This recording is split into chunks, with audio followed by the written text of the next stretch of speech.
देखंतु चाषीଙ୍କ दुर्दशा अदिनिया वर्षारे बिलरे भिजुची पाचिला धान।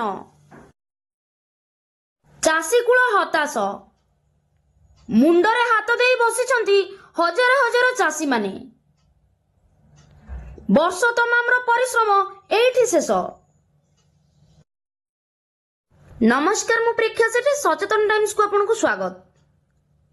हाँ दर्शक बंधु ए दृश्यटी हेउछि खोर्धा जिला चिलिका निर्वाचन मंडली स्थित चिलिका ब्लॉक अंतर्गत धुआला ग्रामर आखपाख चाष जमीर दृश्य।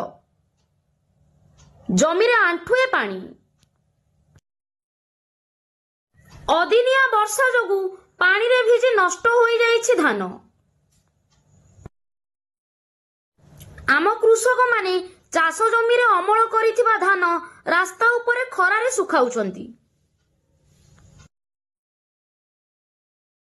कृषक मानकर दुख दुर्दशा समय रे आम सरकार आम कृषक मानंकु सहायता प्रदान करिबा दरकार। कृषक हसिले देश हसिबो।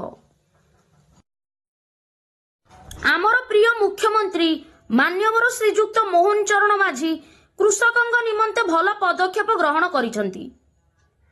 धान क्विंटाल 3100 एहा एक स्वागत योग्य पदक्षेप। किंतु धान अमल हेबा पूर्वरु अदिनिया वर्षा माडरे बिलरे नष्ट। सचेतन टाइम्स तरफरु सरकारंकु अनुरोध कृषकंग सहायता निमंते किछि पदक्षेप ग्रहण करंतु। किछि अंचलर दृश्य आमे उपस्थापन करिछु। ओडिशा सारा एभली परिस्थिति। वंदे उत्कल जननी।